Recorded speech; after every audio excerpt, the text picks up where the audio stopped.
The housing market is in shambles. In the US alone, 70% of people who want to buy a home can't even afford to anymore. In the UK, home affordability is at its worst point since the 19th century, and it's not hard to see why. In just 2 generations, house prices have doubled relative to inflation, whilst wages have stagnated below the inflation line. Mortgage rates have also climbed significantly in recent months to 6.7%, pushing homeownership further into the realm of fantasy. And if that's not bad enough, people who don't own homes are being squeezed for every last penny by skyrocketing rents. Rents that are expected to go up by over 8% this year on average. And it's even worse in the big cities. That's why in San Francisco, you can now rent a bed in a dorm room for the low price of $1,200 a month. Not a flat, not even a room, just a bed. That's why you can rent a cupboard under the stairs for literally 500 quid a month in London. Add in all the other pressures of the cost of living crisis and you get a recipe for disaster. But this isn't just the product of historical trends and generational economic pressures. The problem has been made measurably worse by a small collection of companies. A collection of companies you may never have heard of. Companies like Vanguard, Blackstone, the UBS Group, and BlackRock. By buying up $60 billion worth of the housing market, they've brought the entire system to the brink of collapse, and here's exactly how they did it.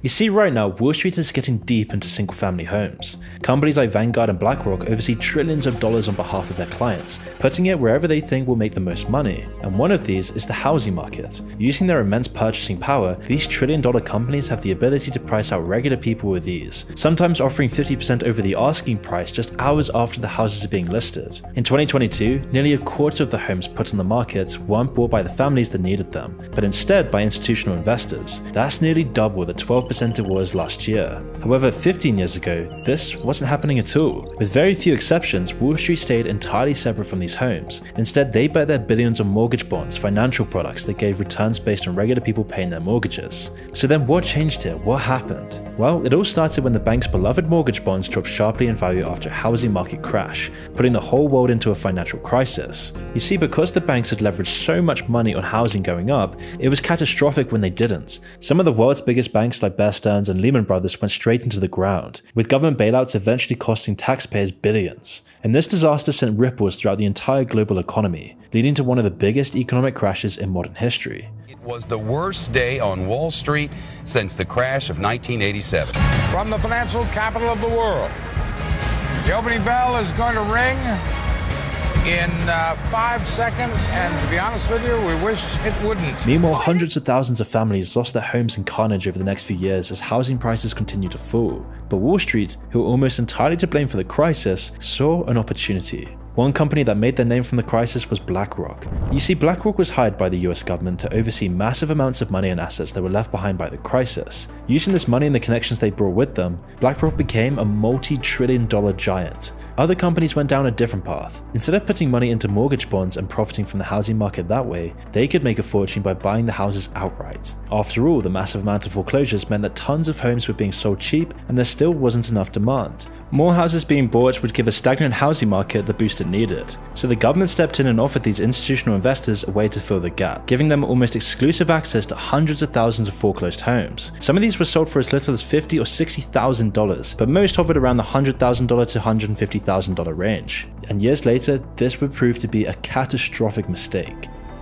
Lots of the first homes that were under the hammer were dilapidated and needed expensive renovations before people could feasibly live in them. The idea was that companies that bought them would get them up to spec then lease them to families in need. Over time, the families could put more money into buying back the home, eventually leading to homeownership. However, the flaw in the plan was trusting that all the Wall Street investors weren't going to abuse the system, like they did just a few years before. And once the floodgates were open, billions in Wall Street money went towards buying these foreclosed homes. And so within a period of 6 years, $36 billion of Wall Street money went into buying over 200,000 foreclosed homes. Immediately, a new financial industry sprung up overnight. Thousands of companies were created to take advantage of the gold rush, buying up these cheap houses thousands at a time. The largest was a company called Invitation Homes, who owned over 80,000 single-family homes at their height, eventually being incorporated into Blackstone, an investment giant with nearly $1 trillion of assets under their control. But what was there to be gained? Well, whilst the tenants covered the actual mortgage costs, these Wall Street companies made money on the actual value of the house. Just a few short years later, and a bounce back in house prices made these already discounted investments incredibly profitable.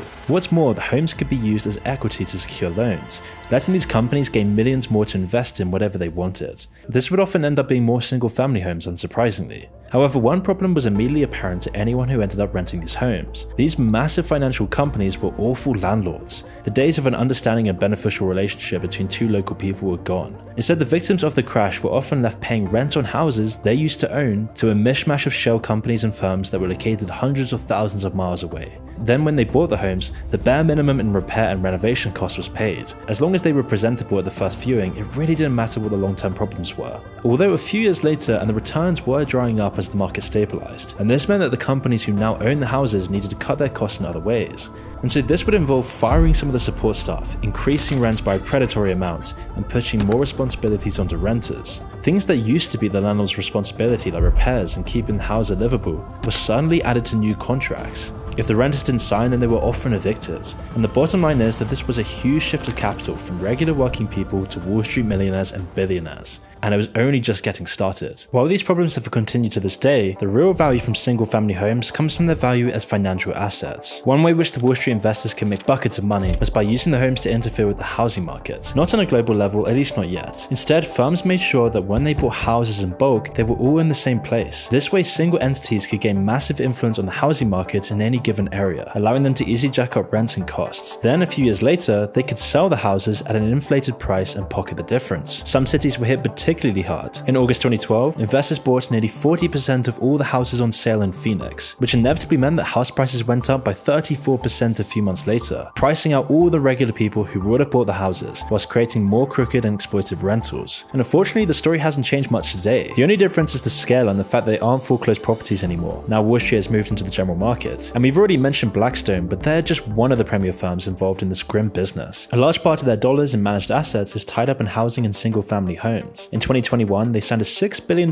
deal to acquire a company called Home Partners of America, which owns over 17,000 homes. However, the largest company still dealing in single-family homes is Invitation Homes, who, as I mentioned, own over 80,000 homes. And then when you follow this money, you start to look into who actually owns these companies. Well, it turns out that Vanguard and BlackRock have the biggest ownership stakes in these companies. In fact, BlackRock even bought a further $7.3 million worth of shares as recently as the end of 2022. This may be surprising considering BlackRock has made a specific announcement that they don't own single-family homes and aren't actually involved in that business at all. And yet they still own one of the largest shares in a company that does own over 80,000 homes. They are backing these massive companies buying up the homes. And what's even stranger is the sheer amount of different news articles setting out to absolve BlackRock specifically. One Vox article titled "Wall Street Isn't to Blame for the Housing Market Chaos" goes into great detail on how BlackRock are just completely innocent, all while ignoring their public investments into the industry. They're the fuel under the fire. Instead, they blame local governments and regular homeowners for this crisis. The Atlantic also ran an article saying generally the same thing, giving it the subtle title "BlackRock is not ruining the US housing market." And there's so many more, all pushing the same message that it's your neighbors that are to blame, not the trillion-dollar company infamous for corrupting the market. And then the picture becomes even clearer when you find out who funds and owns these media companies. The largest shareholder in Vox is NBC Universal, which are themselves owned by Comcast, and the two largest shareholders of Comcast, well, Vanguard and BlackRock. Their combined shares in Comcast are worth around $25 billion. The Atlantic, on the other hand, is published by a company called Atlantic Media, which is mostly owned by Lauren Powell Jobs, the widow of Steve Jobs. Now, she's one of the richest billionaires in the world, and even worked in investment banks early on in her career, and so it's really not hard to guess where her allegiances lie, and why so many Atlantic articles rush to BlackRock's defense. Because they can't have the masses and public waking up to the fact that their entire housing market is being bought out from under them. They can't let the public know that these massive trillion-dollar Wall Street companies are the reason that you will never afford a home, as this could very potentially hurt their corporate overlords' profit margins.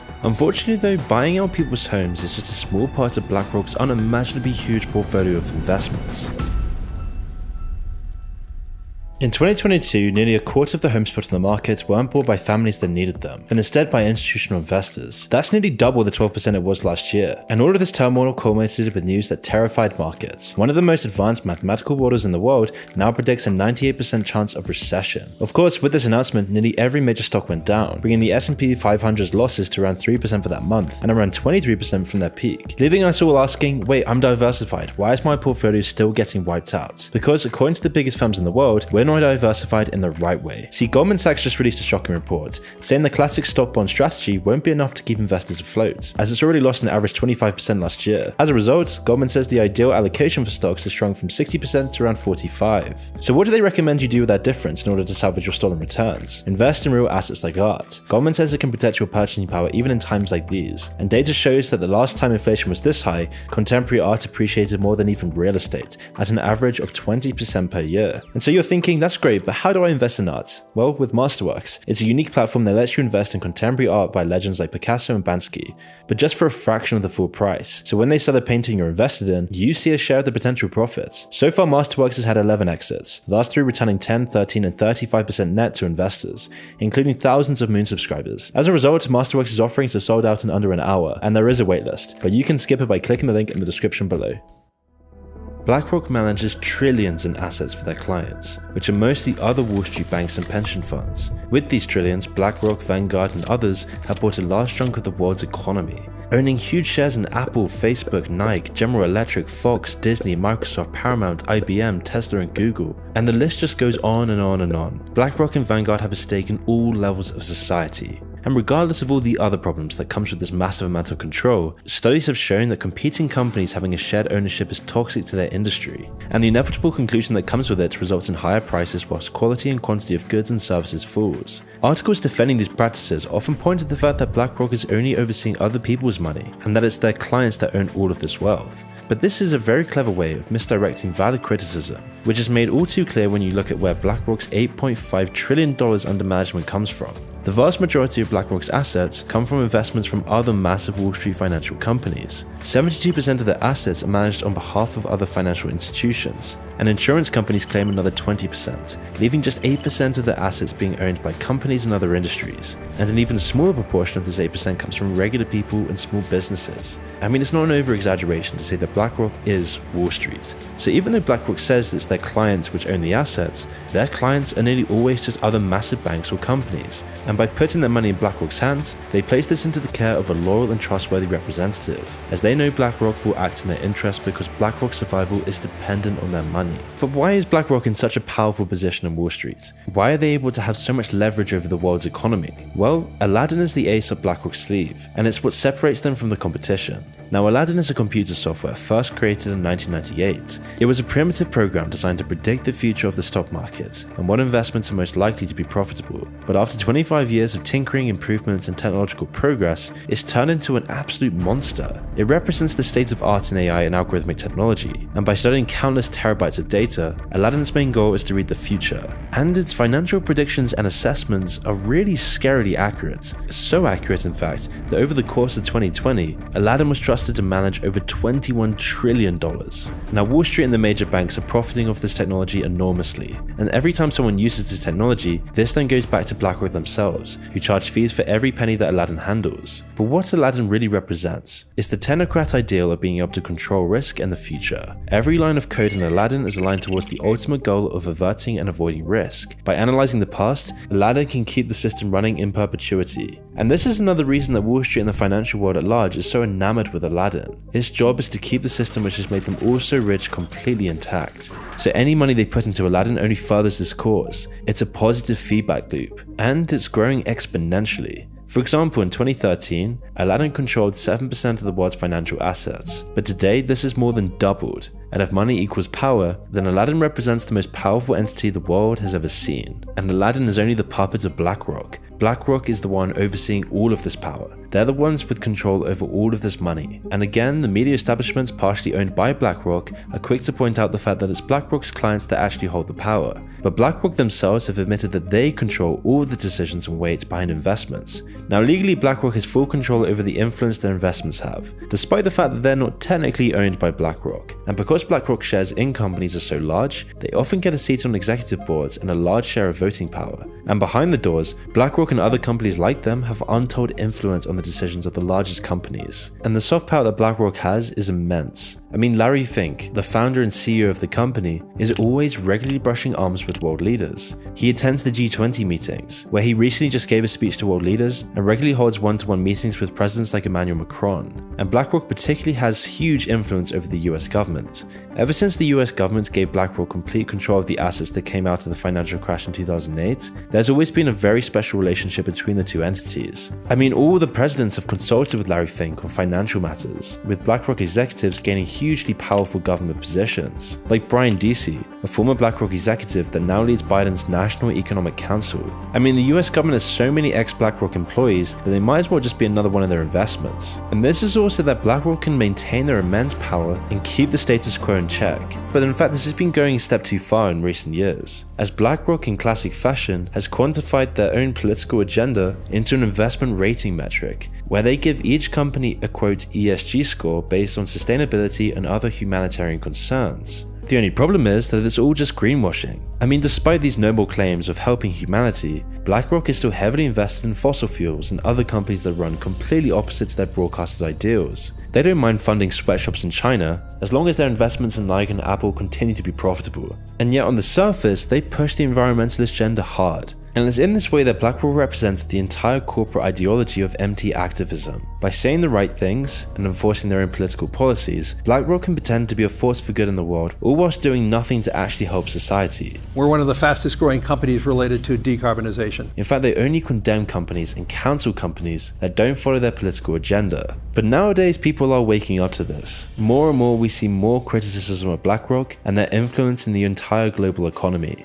And when it comes to things like owning a house, people are starting to realize that the main enemy in America is BlackRock. And this is probably one of the only good signs for the future, because despite BlackRock spying off the media, more and more people are becoming aware of BlackRock's insidious business plan. However, considering that a large part of BlackRock's business is based on avoiding risks and disaster, it's likely that they're here to stay, all whilst they collude with the World Economic Forum and government leaders, whilst you stay poorer because of it.